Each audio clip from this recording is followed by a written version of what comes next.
Good morning students. चलिए अपने पाठ को आगे बढ़ाते हैं। और पाठ हमारा चल रहा था मेरे संग की ओर थे। कक्षा 9 में ये बहुत ही बड़ा पाठ है। इसकी हमने 2 वीडियो बनाई हैं, लेकिन उसमें भी ये अभी तक समाप्त नहीं हुआ है। और आज इसे हम जो वीडियो हमारी पार्ट 3 रहेगा, इसमें समापन करने का इसका हम पूरा प्रयास करेंगे आज। तो चलिए आगे बढ़ते हैं।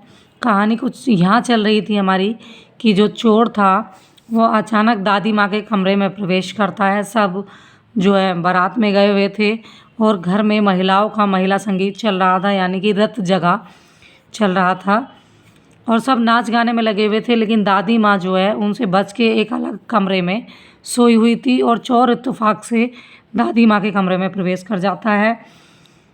और फिर बिना आहट के भी दादी माँ समझ जाती है और उसे अचानक ही बिना सोचे समझे पानी के लिए आदेश कर देती है।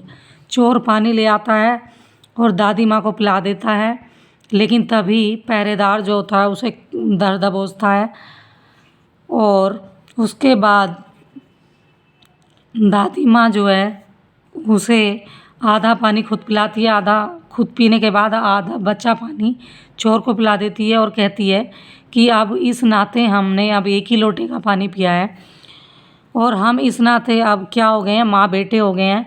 और माँ ये कहती है कि उसका बेटा अब चोरी करे या खेती, ये कह देती है आप चोर से। और अब कहानी क्या थी, आगे बढ़ते हैं। लेखिका ने क्या आगे प्लानिंग की है देख लेते हैं। बात आगे बढ़ी। लेखिका कह रही है कि 15 अगस्त 1947 को जब देश को आज़ादी मिली, या कहना चाहिए कि जब आज़ादी पाने का जश्न मनाया गया, तो दुर्भाग्य से मैं बीमार थी। उन दिनों टाइफाइड खासा जानलेवा रोग माना जाता था।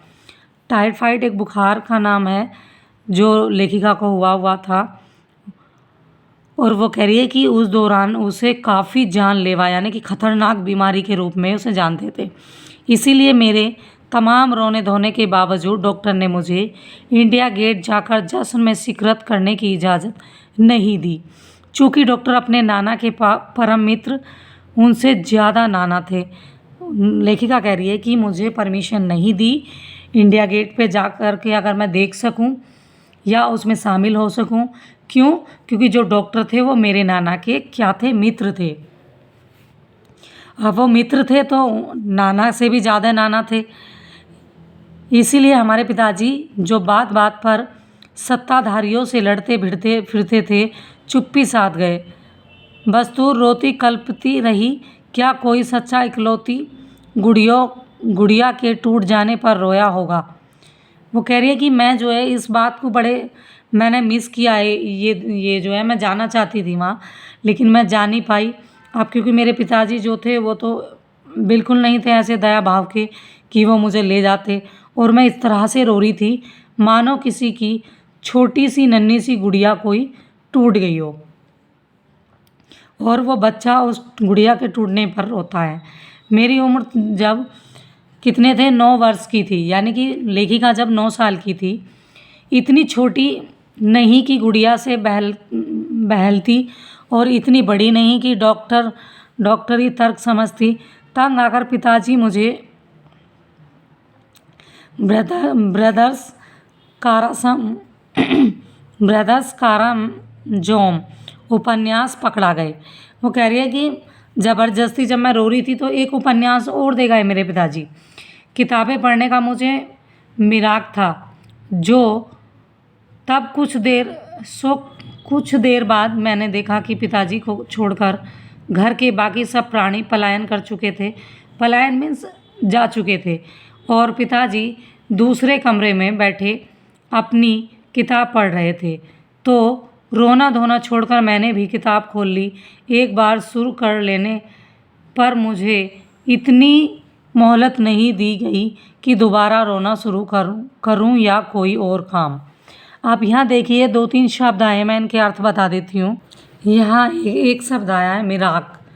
मिराक का अर्थ होता है, नीचे लिखा हुआ है आपको दिख रहा होगा, मिराक का अर्थ होता है मानसिक रोग। और एक शब्द आया 3 नंबर पे, मौलिक। मोहलत। तो मोहलत का अर्थ होता है फुर्सत या अवकाश। अवकाश कहते हैं समय के लिए, छुट्टी के लिए, कि मुझे इतनी फुर्सत नहीं थी। कि जब वो पढ़ने लग जाती थी, लेखिका ये कहना चाह रही कि जब मैं पढ़ने लग जाती थी तो फिर मुझे फुर्सत नहीं रहती थी कि क्या हो रहा है क्या नहीं, फिर तो मैं बस उसी में ही मगन हो जाती थी। आगे कह रही है कि इसके बाद इतनी बार पढ़ी कि सारे आपस में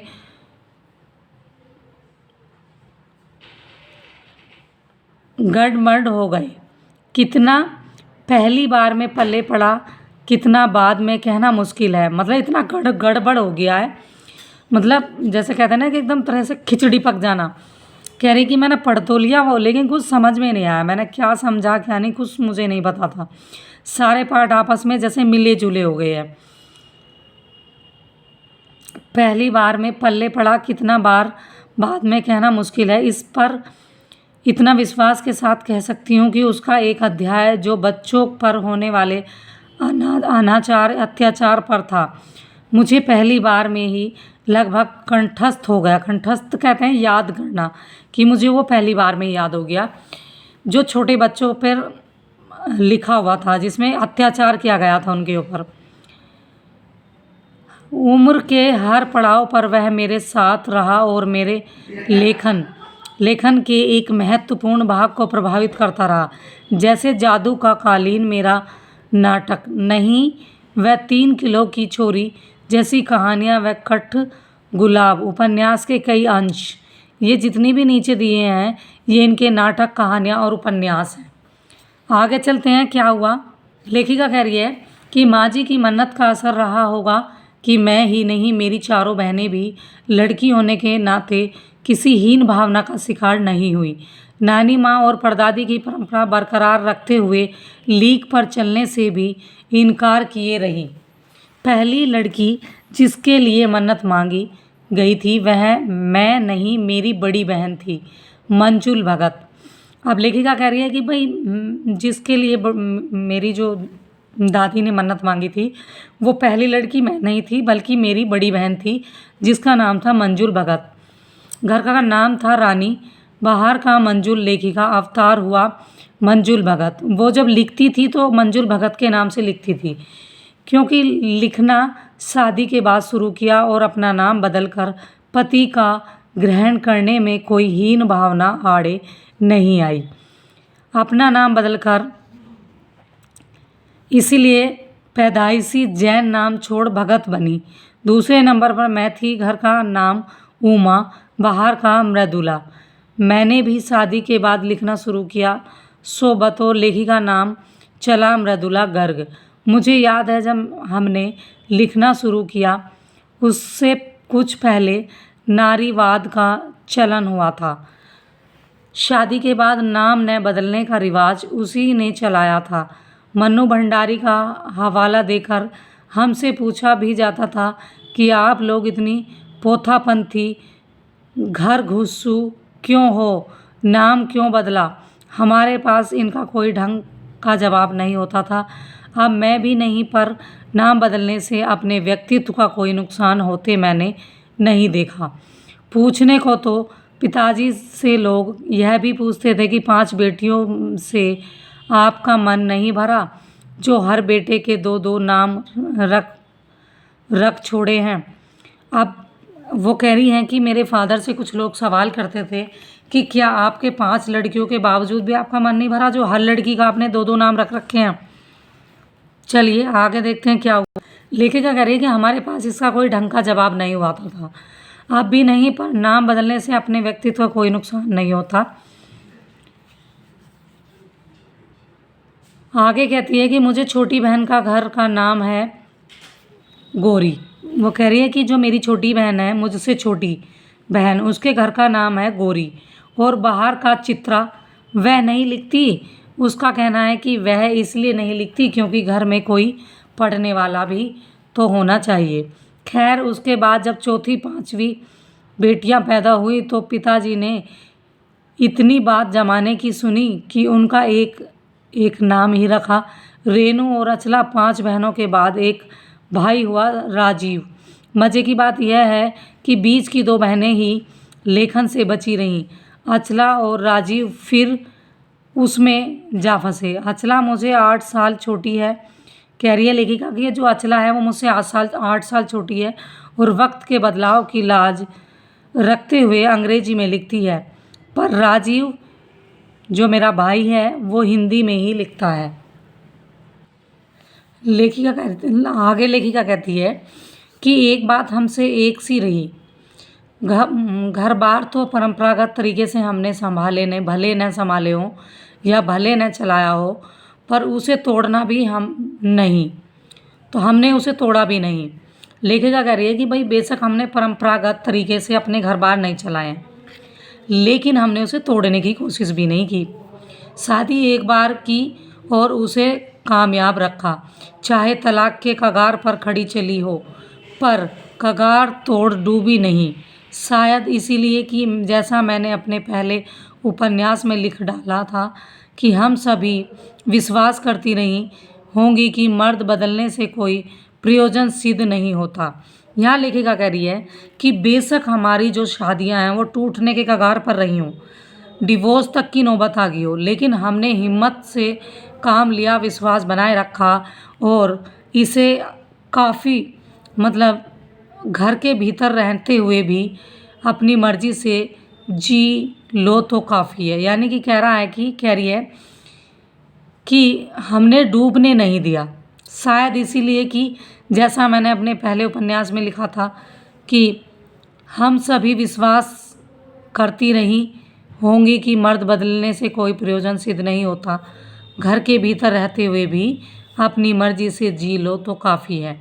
शादी के बाद मैं बिहार के एक छोटे से कस्बे डालमिया नगर में रही, जहाँ मर्द और औरत चाहे पति पत्नी क्यों न हो, पिक्चर देखने भी जाते तो अलग अलग दड़बों में बैठते। दिल्ली के कॉलेज की नौकरी छोड़कर वहाँ पहुँची थी और नाटकों में अभिनय करने की शौकीन रही थी। मैंने उनके चलन से हार नहीं मानी। साल भर के भीतर उन्हीं शादीशुदा औरतों को पराए मर्दों के साथ नाटक करने के लिए मना लिया। अगले 4 साल तक हमने कई नाटक किए। अकाल राहत कोष के लिए उन्हीं के माध्यम से पैसा भी इकट्ठा किया। अब यहाँ लेखिका क्या कह रही है?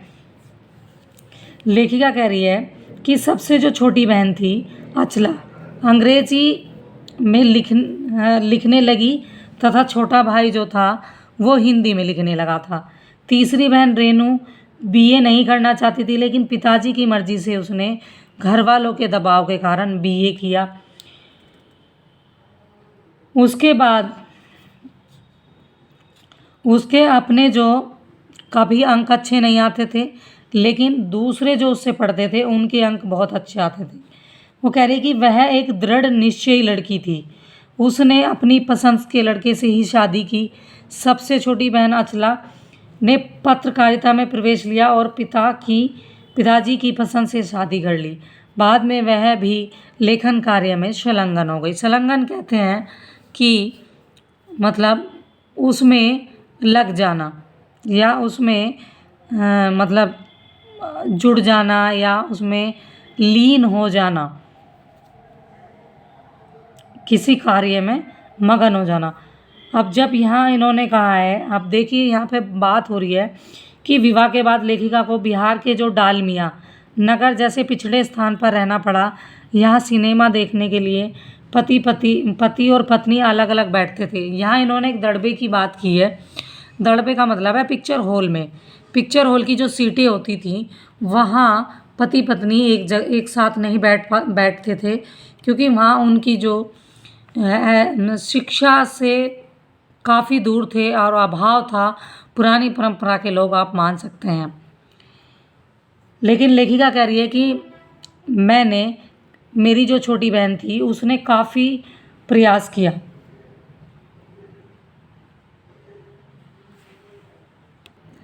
यहाँ लेखिका अपनी बात कर रही है कि विवाह के बाद जब वो डालमिया नगर में मतलब वो बस गई। बिहार का एक छोटा सा गांव है, एक जगह है बिहार की, तो वो कह रही है कि मुझे इतना स्ट्रगल करना पड़ा कि मैंने कुछ साल तक 3 से 4 साल नाटक किए।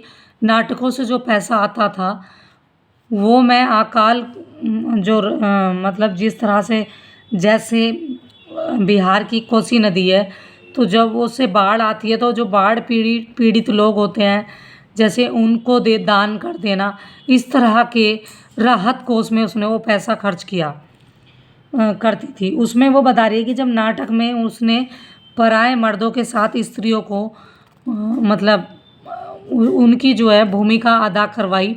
अब नाटक में तो रोल प्ले करते हैं, अब रोल प्ले करेंगे तो ज़रूरी थोड़ी ना है कि पति पत्नी होंगे, तो पति किसी का होगा, पत्नी किसी की होगी, लेकिन वो वहाँ भूमिका जब अदा करेंगे तो सेम वैसा ही होगा। जैसे अगर हम उदाहरण के तौर पर देखें तो भाभी जी घर पर हैं में जो है वो तिवारी है, और तिवारी की पत्नी कौन बनी हुई है, अंगूरी बनी हुई है उधर। तो इस तरह से ये एक भूमिका निभा रहे हैं, एक नाटक कर रहे हैं, एक रोल प्ले कर रहे हैं, तो रियल में वो पति पत्नी नहीं है।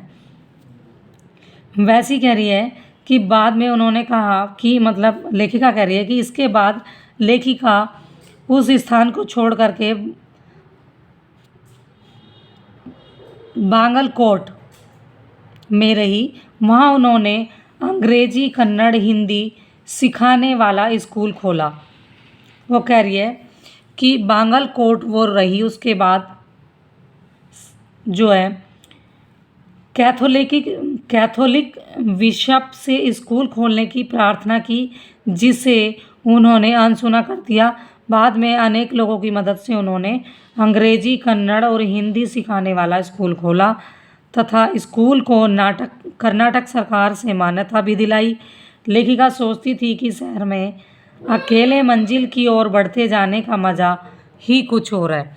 लेखिका ने यहाँ समापन के दौरान कहा है कि भाई अगर व्यक्ति समाज में रह रहा है और उसे अकेले कुछ काम करना है तो बहुत सारे कठिन रास्तों से उसे गुजरना पड़ता है, यानी कि कठिन परिश्रम करना पड़ता है, कितने लोगों से रिक्वेस्ट करनी पड़ती है। जैसे उसने बच्चों के लिए स्कूल खोला तो ये बहुत ही ऐसा नहीं है कि बहुत इजी है कि स्कूल कोई भी खोल लेगा, वो भी सरकारी संस्था, तो उसे उन्होंने बहुत सारे लोगों से की मदद ली होगी, फिर गवर्नमेंट से उनने अनुमति भी ली होगी, उसे मान्यता दिलाई होगी, तो कितनी सारी समस्याओं का सामना करना पड़ा होगा।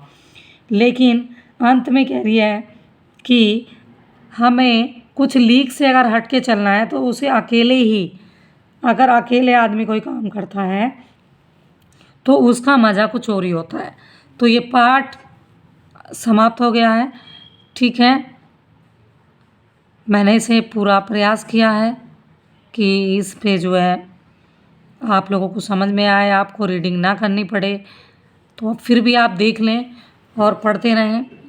थैंक यू बच्चों।